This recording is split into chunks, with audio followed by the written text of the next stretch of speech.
देखिए, जो पंचोता साहब का जो उनका जो शोला बयानी है वो बिल्कुल अपनी जगह पर दुरुस्त फरमा रहे हैं, हमारे तो भाई हैं। लेकिन मैं सिर्फ इतनी कहूँ, देखें कायद आज़म साहब के नक्शे कदम, देखें कायद आज़म साहब किसी जनरल पाशा के साथ मदद नहीं उन्होंने ली थी, ना उनको ज़हीरुल इस्लाम अच्छे लगते थे, ना उन्हें जनरल फैज़ हमीद अच्छे लगते थे, ना उन्होंने इनके साथ मिल के तो कोई इक़्तिदार ऐसे लिया था।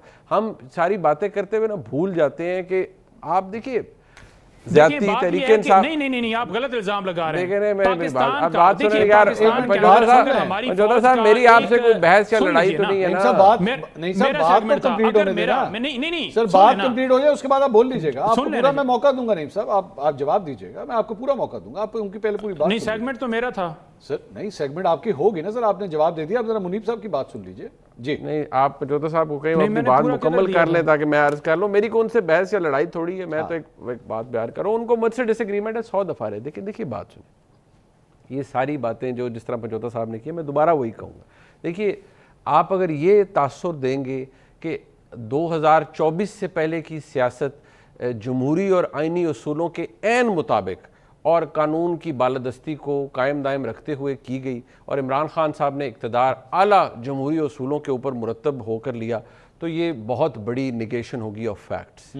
Imran Khan sahab not only did he collude with the military establishment at that time, even before that Imran Khan sahab general Pasha साहब के साथ उनके क्या मामलात थे, मैनी लिविंग एग्जाम्पल है। अल्लाह ज़िंदगी सेहत दे चौधरी परवेज़ इलाही साहब को, मोनस इलाही साहब को, चौधरी शुजात साहब जिंदा हैं माशाल्लाह, हयात हैं, वो लिविंग एग्जाम्पल्स हैं, मौजूद हैं कि इमरान खान साहब के लिए जनरल पाशा साहब क्या करते थे।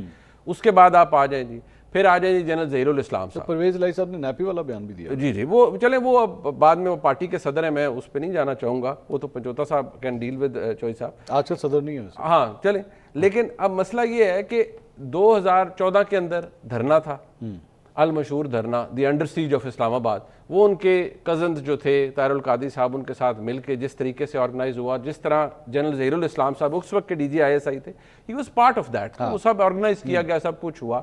और खान साहब जो वो अंपायर की उंगली, वो अंपायर की उंगली और कोई नहीं थी, वो अंपायर की उंगली थी कि भाई उधर से फौज कहेगी तो उधर से नवाज शरीफ की हुकूमत गिर जाएगी। उसके बाद इस्लामाबाद लॉकडाउन, फिर so on and so fourth, 2018 का इंतखाब, 2018 का इक़्तिदार, ये सब कुछ ऐसा ही था जो फौज की मदद से इमरान खान साहब ने हासिल किया। ठीक, देखिए जो बात फैक्ट्स हैं उनको फैक्ट्स के तौर पे रखना चाहिए। इमरान खान साहब को जिस दिन निकाला गया इक़्तिदार से तहरीक अदम एतमाद के बाद, इमरान खान साहब के लिए मैं कई दफ़ा आपके प्रोग्राम में कह चुका हूँ, जेन्युइन आउटपोर लोगों का नजर आया, सड़कों पे लोग निकले। फिर हाल में जुलाई 2022 के अंदर जो बाई इलेक्शन हुआ, इमरान खान साहब ओवरवेलमिंग मेजॉरिटी से जीते। वो इसलिए जीते क्योंकि he was genuinely popular at that time. लोग उनके, वो ठीक था गलत था बयानिया जो कुछ भी था, वो जेन्युइनली एक पॉपुलर शख्सियत थे। 2024 का इंतखाब के अंदर इमरान खान साहब की जमात के साथ ज्यादती हुई, उनका मैंडेट छीना गया, मुतनाज़ा इलेक्शन था, एवरीबडी नोज अबाउट इट। लेकिन अगर आप ये लोगों को बयान करेंगे कि नहीं उससे पहले तो किसने छीना, जमहूरी उसूलों के तहत सब कुछ हासिल किया, ये भी बता देना। जी फरमाएं मुनीब साहब, किसने छीना 2024 में? मंसूर साहब ये फिर लाइव भी दिखाइएगा। जी बिल्कुल मैं आप अगर मुझसे सवाल कर रहे हैं, 2018 का इलेक्शन आपने और एस्टेब्लिशमेंट ने मिलकर अपने हरीफों से छीना था। 2024 का इलेक्शन एस्टेब्लिशमेंट ने और आज की जो हुकूमत है इन्होंने मिलकर आपसे छीना। और बताएं जी नईम साहब, अब और बताएं इन दोनों बातों से आप भी देर में, तो मैं तो आपके सामने बोल रहा हूं। और बताएं, इसको लाइव चलाइएगा। ओहो कमाल होगी यार, हम कहते नहीं थकते। रिकॉर्ड कैसा रहने दें। नहीं तो मुनीब साहब ने कह दिया ना सर। अब ये जो मुनीब साहब दो बातों को एक्सेप्ट कर रहे हैं, तो इनको मैं यही रिक्वेस्ट करता हूं कि आप चलाते ना थकिएगा। नहीं सुने ना नईम साहब, मैं अपनी बारी नईम साहब सुने तो सही ना। मैं कह रहा हूं कि मुनीब साहब ने तो अपना जवाब दे दिया, दोनों इलेक्शंस के हवाले से उन्होंने पॉइंट ऑफ व्यू दे दिया। इन्हीं दोनों इलेक्शंस के हवाले से अब आप भी मान जाइए।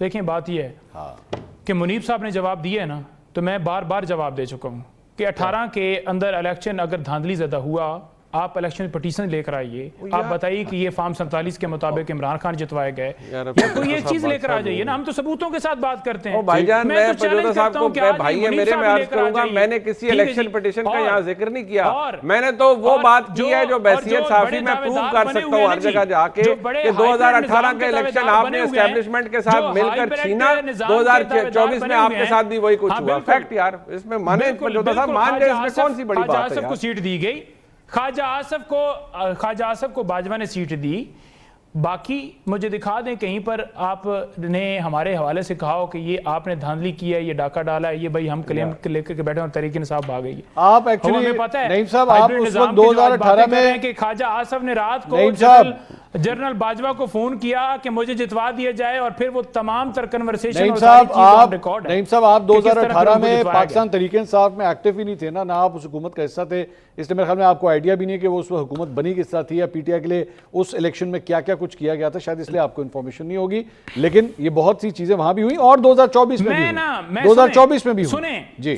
सुने अगर आपने देखें तमाम चीजों को कंपैरिजन करना है ना, तो आप सिर्फ एक चीज से कर लीजिए। बताइए। इमरान खान की हुकूमत रही और 3 अदवार के अंदर या चौथी दफा ये या पीपल्स पार्टी इनकी हुकूमतें रही, इन तमाम लोगों के एसेट्स, इन तमाम लोगों की मिलने जदादें, इमरान खान का भी कंपैरिजन कर लीजिए। इक़्तिदार के अंदर आने के लिए कौन लूट के लिए जो है वो कर रहा था और कौन जो है इंसाफ का निज़ाम कायम करने के लिए कर रहा था।